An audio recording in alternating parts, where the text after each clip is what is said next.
Shalom, puji nama Tuhan, kita boleh kembali bersekutu bersama-sama di dalam ibadah Oikumene bulan Agustus. Sebelum kita masuk ke dalam rangkaian ibadah, kita akan mendengarkan sambutan dari pembina Permahkota. Shalom bagi kita semua, apa kabar? Semoga sukacita yang daripada Bapa selalu hadir dalam setiap kehidupan kita. Nah, hari ini saya ingin mengucapkan terima kasih kepada adik-adik dari Prisma Sains dan adik-adik dari Permahkota yang sudah bekerja sama untuk melaksanakan ibadah Oikumene kita hari ini. Dan untuk adik-adik dari Pesomi yang akan melayani di bulan depan, kiranya sudah mulai mempersiapkan segala sesuatu untuk pelayanan di ibadah Oikumene untuk bulan mendatang. Semoga dengan ibadah ini iman kita semakin dikuatkan dan diteguhkan, dan firman Tuhan yang akan disampaikan oleh hambanya kiranya menjadi pelita dan terang bagi kehidupan kita. Sekian dari saya ucapkan selamat beribadah, Tuhan Yesus memberkati. Shalom. Sambutan yang berikutnya akan dibawakan oleh Ketua Umum Permahkota periode 2020-2021, Saudara Indra Ferianto Gimbo. Shalom, puji dan syukur kehadirat Tuhan yang Maha Kuasa, karena atas kasih, penyertaan dan kuasanya, kita kembali dapat melaksanakan ibadah Oikumene di bulan ini. Diucapkan terima kasih banyak buat Prisma Sains yang telah mengambil bagian dalam pelayanan. Tuhan Yesus memberkati. Di bulan ini kita mengangkat tema resiliensi saat pandemi, di mana kami berharap seluruh mahasiswa Kristen Unpad dapat tetap setia dalam melaksanakan pelayanan, dapat memberkati setiap orang yang ada, sehingga orang-orang dapat percaya dan meyakini Tuhan Yesus sebagai Tuhan dan Juru Selamatnya secara pribadi. Tetap semangat, Tuhan Yesus memberkati, dan shalom. Demikianlah sambutan-sambutan yang ada. Saat ini kita akan masuk ke dalam rangkaian ibadah. Ibadah kali ini akan dilayani oleh teman-teman kita dari Prisma Sains. Semoga kita semua diberkati. Shalom. Shalom. Bersyukur kepada Tuhan kita boleh dipertemukan lagi di ibadah online pada saat ini. Kita percaya anugerah Tuhan begitu luar biasa dalam kehidupan kita, sehingga kita boleh bersama-sama dipersatukan dalam satu persekutuan pada saat ini. Untuk itu mari saja kita satu dalam doa, kita berdoa. Bapa, terima kasih untuk berkat-Mu, untuk anugerah-Mu dalam kehidupan kami. Terima kasih Bapa, kami boleh ada sebagaimana kami ada pada saat ini. Kami percaya ini semua karena anugerah Tuhan yang begitu luar biasa dalam kehidupan kami. Bapa, saat ini kami akan melaksanakan ibadah Tuhan. Engkau memberkati ibadah kami Tuhan, agar ibadah kami ini layak di hadapan-Mu Tuhan, dan ibadah kami ini boleh berjalan dengan baik. Roh-Mu tercurah pada saat ini Tuhan, bekerja mengurapi kami semua Tuhan, agar tidak ada kuasa-kuasa lain yang akan menghalangi jalannya ibadah kami pada saat ini. Berkati kami semua Tuhan, dalam nama-Mu kami berdoa dan mengucap syukur. Haleluya, amin.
bersyukur kepadamu Tuhan. Kami mau lebih dalam menyembahmu Tuhan. Engkau memberkati kami Tuhan. Engkau hadir di sini Tuhan. Terima kasih buat berkat-Mu Tuhan. Terima kasih untuk kasih setia-Mu Tuhan. Engkau selalu menjaga kami. Terima kasih Bapa. Dalam badai sekuat apapun Engkau tetap melindungi kami. Terima kasih Yesus. Terima kasih Tuhan. Di saat badai bergelora, ku akan terbang bersamamu. Bapa kau Raja atas semesta, ku tenang sebab kau Allahku. Dengan sayapmu, naungiku dengan kuasa-Mu. Di saat badai bergelora, ku akan terbang bersamamu. Bapa kau Raja atas semesta, ku tenang sebab kau Allahku. Mari kita puji Tuhan. Kita sembah Dia lebih dalam. Kami puji dengan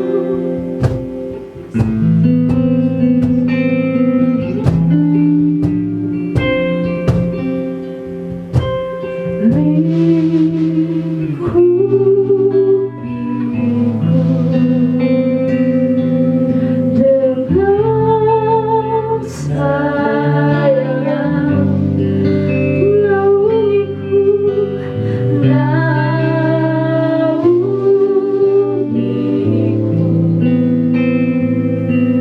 dengan kuasa-Mu. Di saat badai bergelora, ku akan terbang bersamamu. Bapa kau Raja atas semesta, ku tenang sebab kau Allahku. Di saat badai bergelora, ku akan terbang bersamamu. Bapa kau Raja atas semesta, ku tenang sebab kau Allahku. Ku tenang sebab kau Allahku. Ku tenang sebab kau Allahku.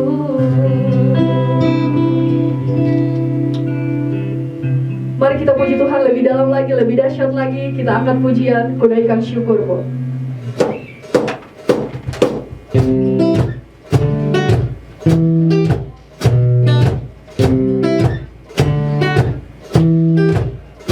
Kasih yang begitu besar, lebih kuat dari dosa. Kasih yang menemukanku, selamatkan dan pulihkanku. Ku naikkan syukurku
dalam lagi kita memuji Tuhan, kita angkat pujian.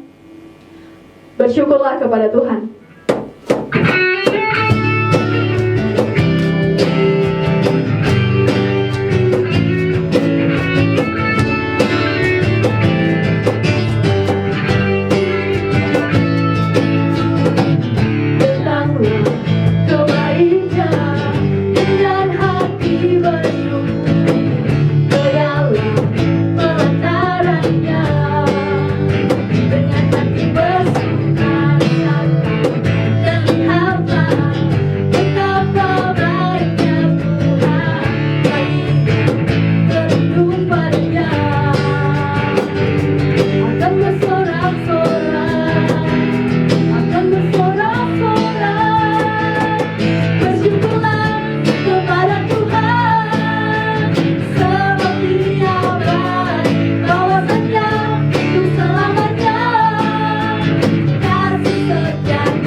Sekarang kita akan mendengarkan firman Tuhan.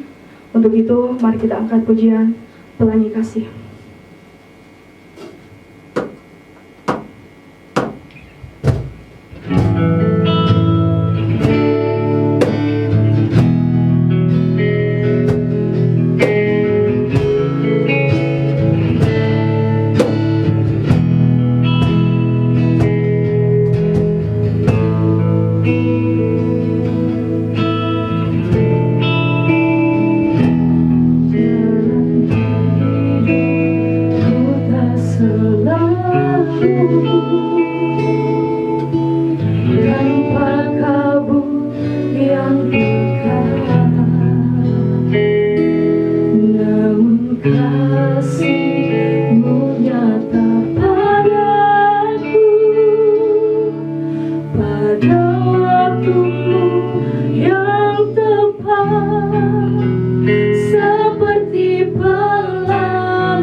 dosen, juga saudara-saudara mahasiswa.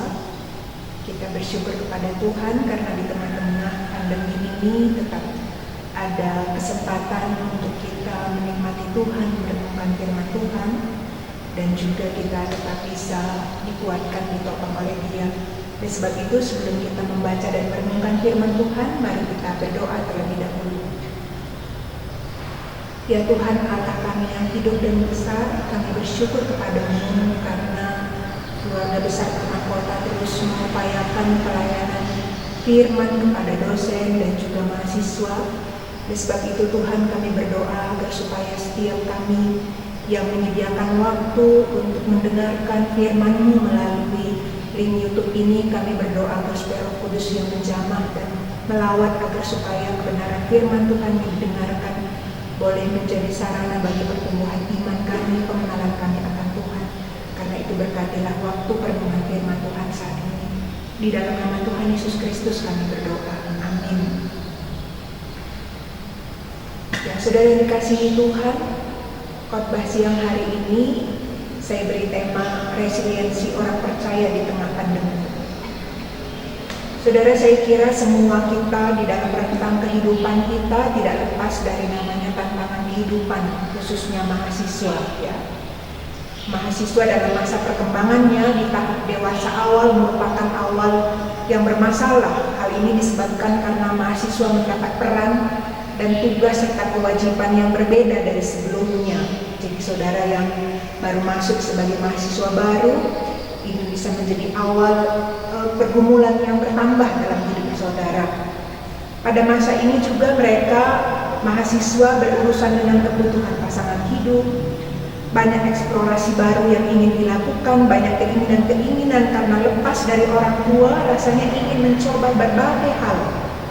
Selain itu juga tantangan di lingkungan kampus, karena itu mahasiswa membutuhkan adaptasi terhadap perubahan-perubahan sistem pembelajaran, adaptasi dengan teman-teman yang baru dan sebagainya.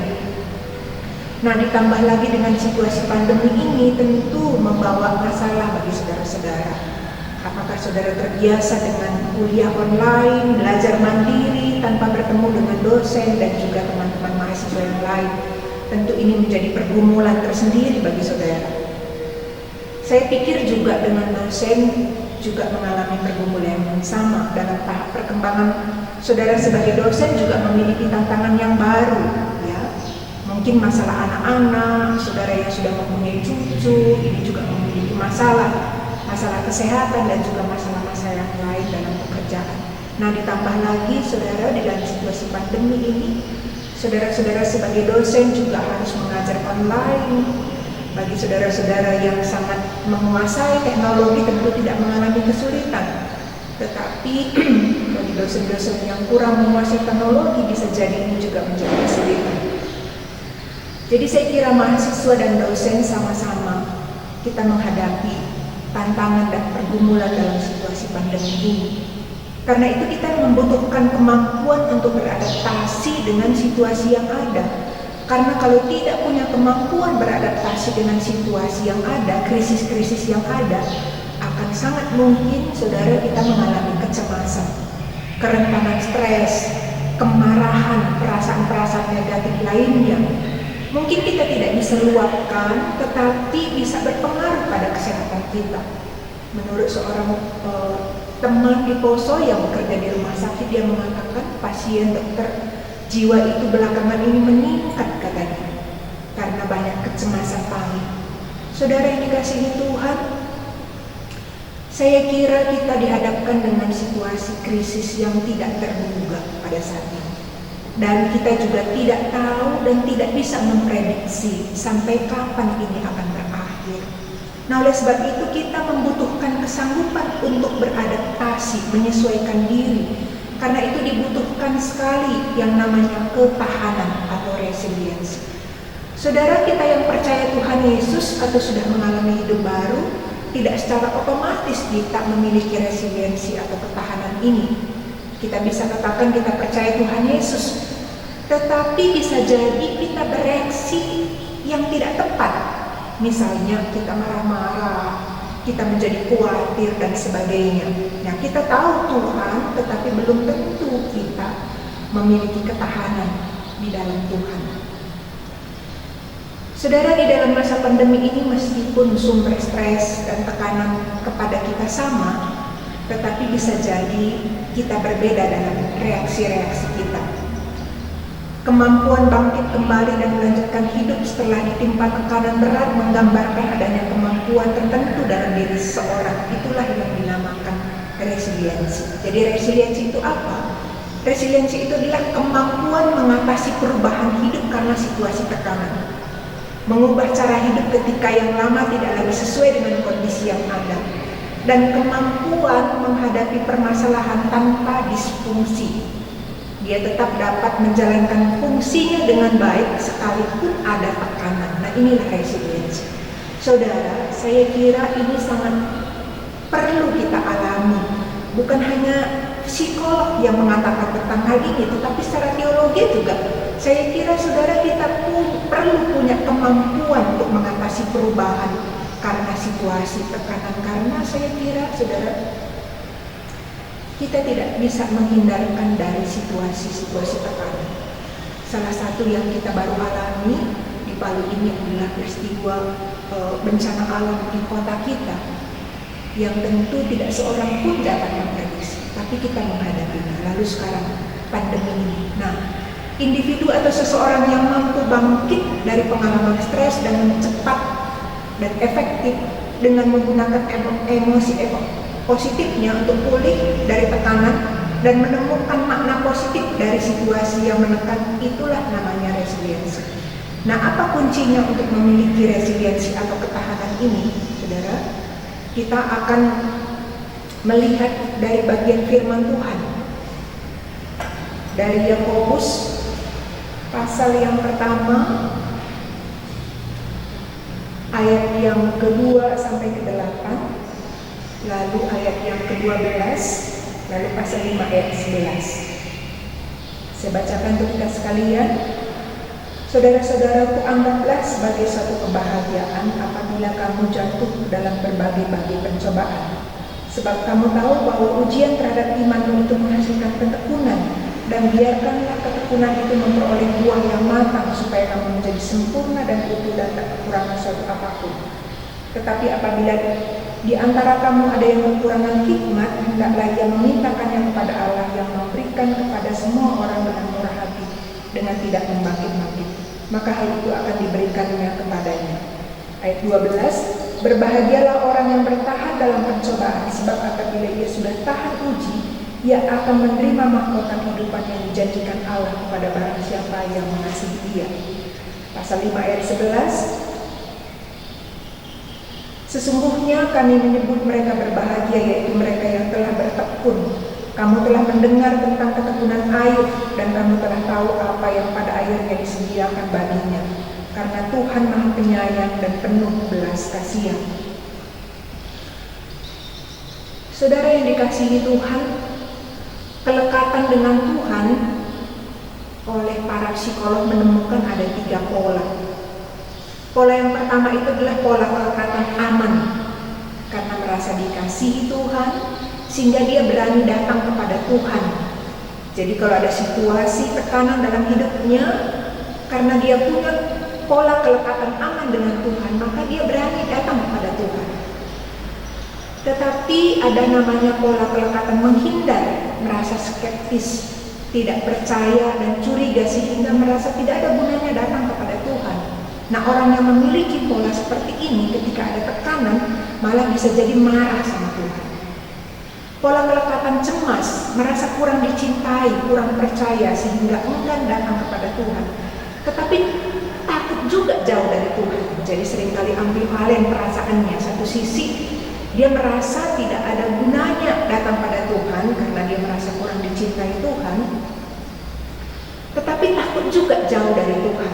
Nah, saudara, kelekatan dengan Tuhan itu banyak sekali dipengaruhi dari pola kelekatan kita dengan orang tua pada masa kecil. Bagaimana pola kelekatan kita, apakah kita dengan orang tua aman atau berjarak dan sebagainya.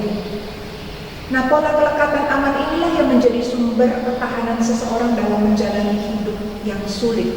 Seseorang yang cenderung memandang Tuhan sebagai sumber kekuatan untuk mengatasi kesulitan hidup, sehingga dalam situasi tekanan dia tidak menyalahkan Tuhan atau orang lain, tetapi dia mencoba membingkai apa ya kira-kira maksud Tuhan bagi saya. Apa pelajaran yang bisa saya petik dari situasi ini?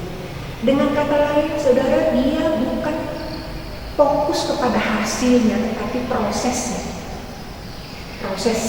Nah, oleh sebab itu di dalam prosesnya inilah dia memiliki atau bertumbuh dalam ketahanannya, dan pada akhirnya orang seperti ini dikatakan Yakobus itu akan memiliki karakter yang baik.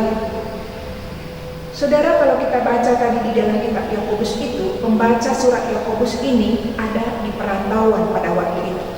Kondisi mereka masih tertindas.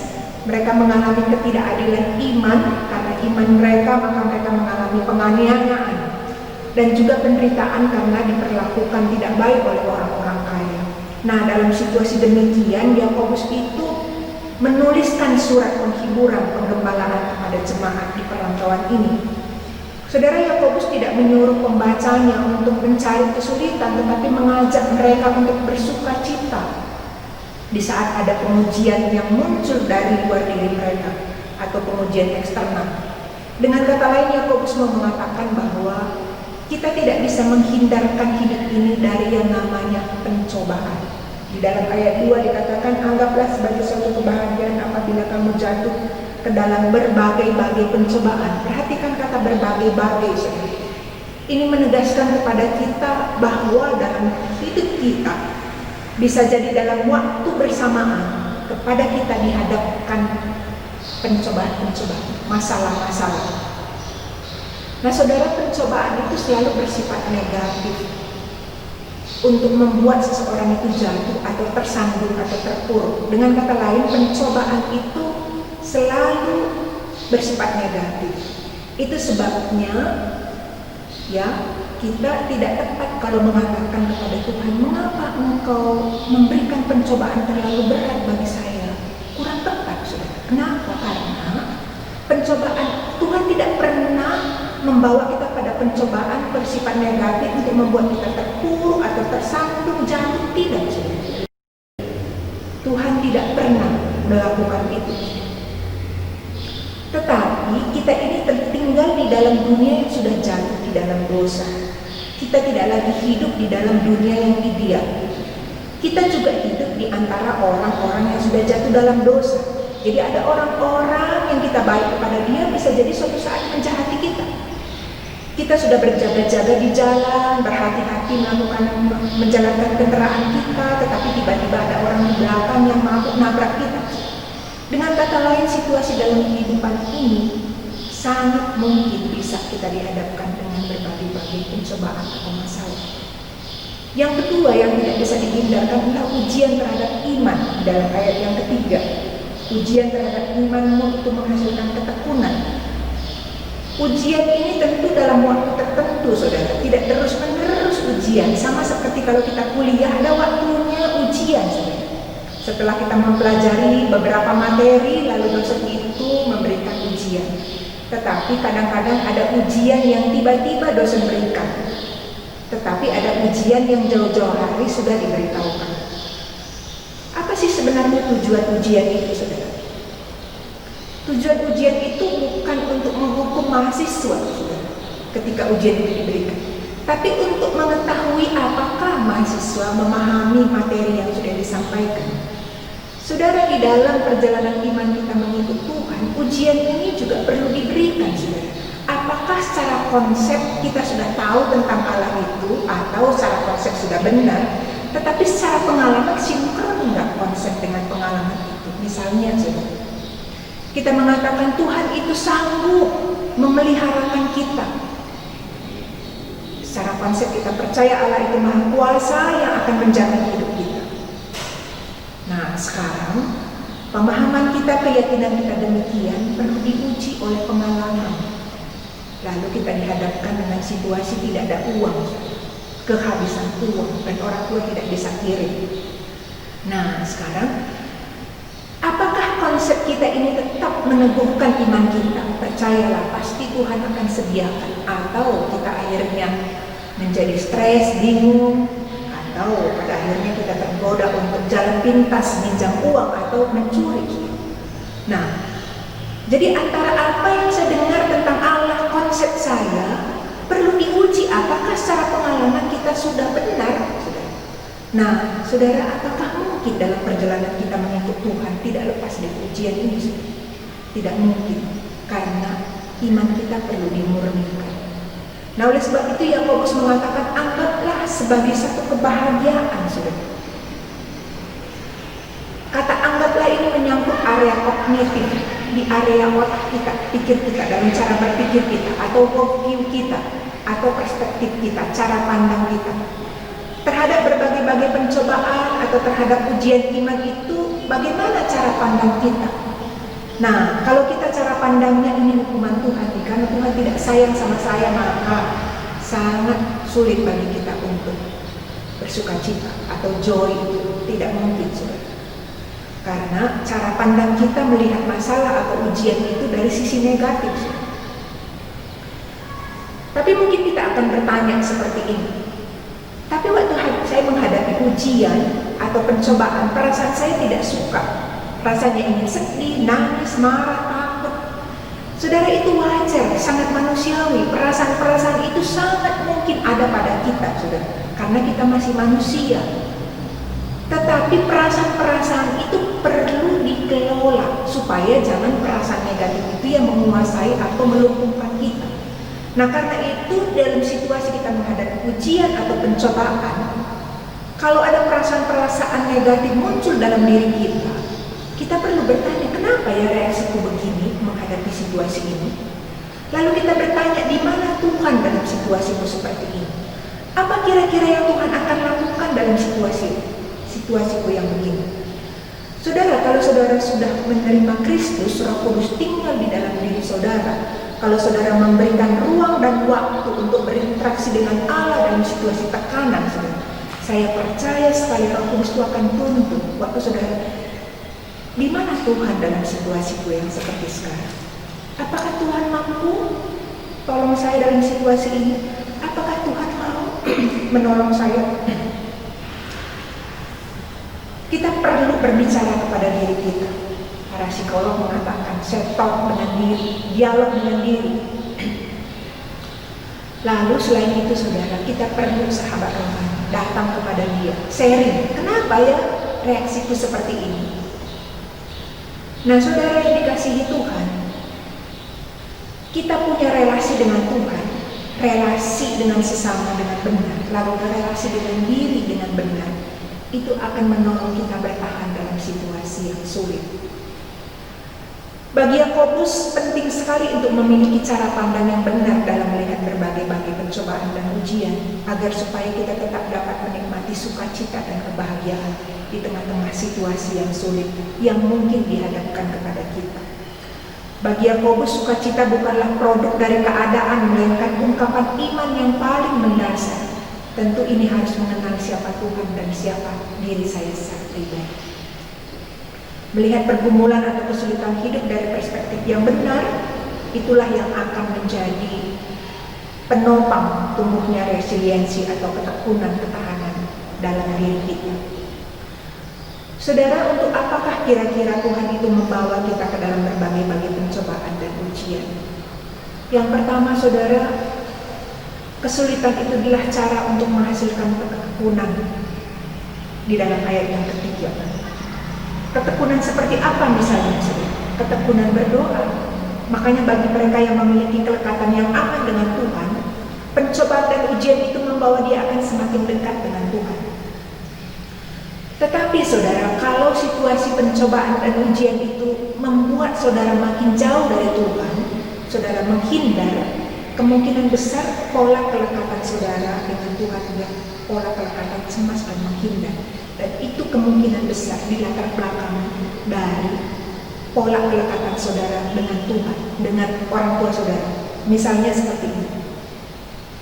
Kalau dari sejak kecil saudara punya orang tua yang sering menghukum kalau salah, maka setelah dewasa, lensa itu yang kita pakai untuk memandang Allah.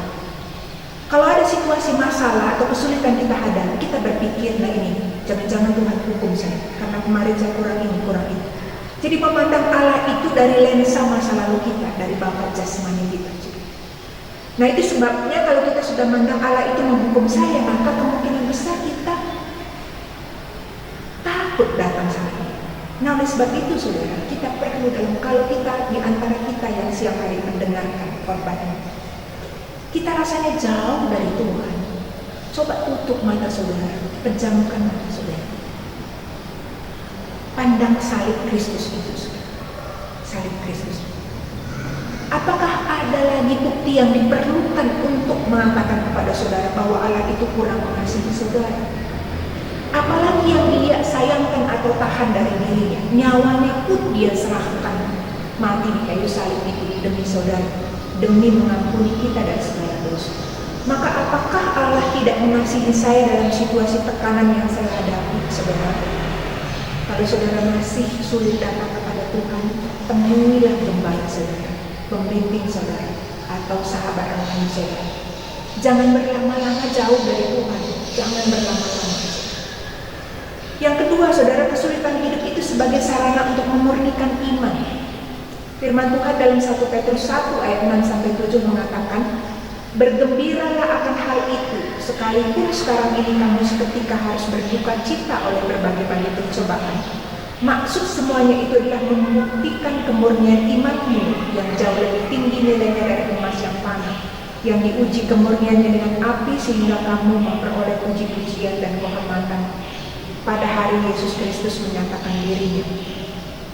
Saudara, di dalam Yakobus 5 ayat 11 tadi juga Yakobus menyebut nama Ayub. Sesungguhnya kami menyebut mereka berbahagia, yaitu mereka yang telah bertekun. Kamu telah mendengar tentang ketekunan Ayub, dan kamu telah tahu apa yang pada akhirnya disediakan Tuhan baginya, karena Tuhan Maha Penyayang dan penuh belas kasihan. Saudara, kita melihat di dalam kisah Ayub, iblis itu menduga bahwa Ayub itu cinta atau dekat dengan Tuhan itu karena dia kaya, karena dia sehat. Maka iblis bilang kepada Tuhan, coba kalau diambil semua yang berharga dalam hidupnya, hartanya, anak-anaknya, termasuk kesehatannya, dia pasti mengutuki engkau. Nah saya kira iblis itu punya hipotesis yang bagi dia tepat, tetapi ternyata tidak tepat, tidak terbukti hipotesisnya itu. Karena ternyata begitu harta Ayub diambil, anak-anaknya diambil, Ayub itu bilang, terpujilah Tuhan, Tuhan yang memberi, Tuhan yang mengambil. Hipotesis pertama, iblis gugur. Lalu yang kedua dia bilang, iya, karena dia masih sehat, coba kalau dia sakit, dia pasti mengutuki engkau. Dia ajukan kembali hipotesis yang kedua kepada Tuhan. Tuhan bilang, ya silakan, diizinkan Tuhan iblis mencobai Ayub dalam hal kesehatan. Tetapi saudara, atas penyakit yang menimpa Ayub itu pun Ayub tetap mengatakan, masakan saya hanya mau menerima yang baik-baik, tidak yang buruk. Dia tetap memuji Tuhan. Saudara, di dalam perjalanan iman Ayub, Tuhan itu memurnikan dia, sehingga kalau kita baca di dalam Ayub 42 ayat 2 dan 5, Ayub itu berkata seperti ini, aku tahu bahwa engkaulah sanggup melakukan segala sesuatu dan tidak ada rencanamu yang gagal. Perhatikan dengan baik bagian yang terakhir ini. Hanya dari kata orang saja aku mendengar tentang engkau, tetapi sekarang mataku sendiri memandang engkau. Selama ini dia hanya dengar tentang Allah, tapi dia bilang sekarang mataku sendiri memandang engkau. Dengan kata lain saudara, hubungan yang makin intim dengan Allah. Saudara, bukankah ini keinginan Allah untuk kita?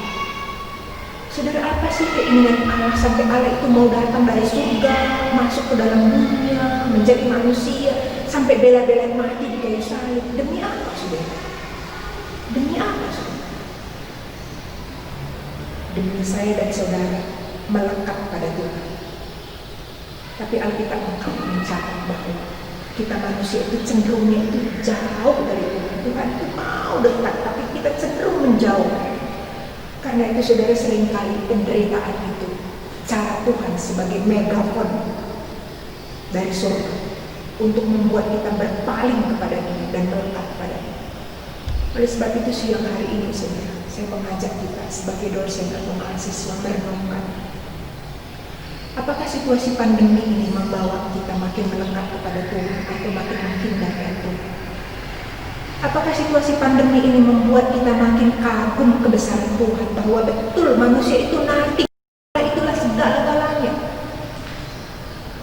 Apakah pandemi ini membuat kita semakin sujud kepadanya dan mengakui, Tuhan, tanpa Engkau saya tidak bisa apa-apa, karena itu saya butuh Tuhan.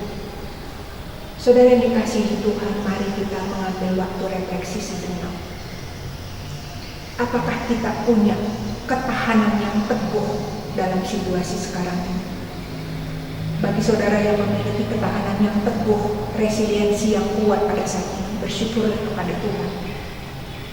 Teruslah berjalan. Tetapi bagi saudara yang mungkin saat ini saudara makin terpuruk rasanya dan makin jauh dari Tuhan, saudara jangan berdiam diri. Temui gembala saudara di gereja, temui sahabat rohani saudara, temui pembimbing saudara. Jangan berlama-lama jauh dari Tuhan, karena Dia ingin menolong saudara.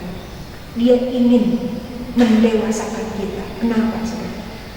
Karena Dia ingin kita sebagai orang percaya menjadi alat peraga Injil dalam situasi pandemi. Saya ulang bagian ini. Saya percaya Tuhan itu mau kita sebagai orang-orang percaya itu sebagai alat peraga Injil. Sama-sama kita dengan orang-orang yang tidak percaya Yesus hidup berelasi. Tetapi kalau kita orang yang percaya pada Tuhan Yesus, dalam situasi masalah yang ada, kita tetap bisa joy, bersuka cita, karena cara pandang kita benar bahwa Allah itu mengendalikan segala sesuatu. Allah itu pasti tolong saya. Maka saudara, orang pasti akan bertanya, kok kamu santai aja ya dalam situasi begini? Kenapa? Nah, disitulah kesempatan kita untuk menceritakan dan mengatakan, saya punya Yesus yang hidup dalam hidup saya. Bukankah ini yang dinantikan Bapa kita di saat ini, untuk menyaksikan siapa dirinya di tengah-tengah akhir zaman ini? Karena itu mari kita lihat pandemi ini dari sudut pandang Allah. Pasti ada agenda Allah yang penting yang ingin Dia kerjakan dalam situasi ini. Semoga kita menangkap agenda Allah ini dan kita ikut berpartisipasi dalam agenda kerajaan. Mari kita berdoa. Ya Tuhan yang Maha Tahu, Firman-Mu mengatakan dalam Mazmur 139 itu bahwa Engkau tahu saat kami berdiri, Engkau tahu saat kami berbaring, Engkau tahu apa yang dalam pikiran kami dan hati kami, Engkau tahu segalanya. Maka kepada Allah yang Maha Tahu itu kami menundukkan diri kami kepadamu Tuhan. Engkaulah Tuhan kami, Raja kami, penguasa tunggal atas alam semesta ini. Kami percaya Kau tahu virus COVID-19 ini yang sedang melanda dunia ini. Kami percaya Engkau tahu mengintervensi untuk menghentikan ini. Karena itu kami percaya Tuhan, Engkau akan bertindak dan menjadikan segala sesuatu indah pada waktunya. Namun sebelum selesai masa pandemi ini, kami tahu Engkau juga menginginkan kami makin berserah dan berharap kepada-Mu. Karena itu Tuhan, kami berdoa supaya Tuhan tolong kami, supaya kami punya cara pandang yang benar melihat situasi ini. Tolonglah supaya kami memiliki ketahanan dalam situasi ini. Kalau kami memerlukan pertolongan, kirimkanlah orang percaya di sekitar kami untuk membimbing kami jika ada di antara kami yang mengalami kesulitan. Tolonglah mahasiswa-mahasiswa dan juga para dosen. Secara khusus Bapa, kami berdoa untuk permahkota. Kiranya seluruh pengurus tetap diberikan gairah dan semangat untuk mengelola pekerjaannya, supaya melalui pelayanan-pelayanan yang mereka sajikan kepada dosen dan mahasiswa, nama Tuhan tetap dipermuliakan dan juga siswa-mahasiswa tetap dapat diperlengkapi secara iman melalui firman Tuhan. Kami berdoa untuk seluruh dosen-dosen supaya Tuhan menolong mereka agar supaya mereka tetap dapat menjalankan tugas tanggung jawab mereka sebagai dosen. Kami juga berdoa untuk seluruh mahasiswa, kiranya Engkau menolong agar supaya tetap diberikan daya juang yang kuat untuk belajar sekalipun belajar online. Tuhan tolonglah. Bapa di surga, tolonglah setiap orang tua kami. Mungkin karena pandemi ini Tuhan, secara ekonomi ada yang mengalami kesulitan. Namun di tengah kesulitan ini, kirimkanlah burung-burung gagak, kirimkanlah orang-orang yang dapat memelihara mereka Tuhan. Kami sungguh memohon campur tangan Tuhan. Bapa di surga, mohon belas kasihan-Mu kepada kami seluruh dunia ini. Arahkanlah pandangan-Mu kepada kami Tuhan, dan tolonglah kami. Ini doa kami Bapa dalam nama Tuhan Yesus. Sekarang kita akan menerima berkat. Saja kita semua bangkit berdiri. Kita angkat pujian layak dipuji.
Ya Allah Tritunggal, kami datang ke hadapan-Mu. Kami bersyukur karena Engkau yang penguasa atas alam semesta ini.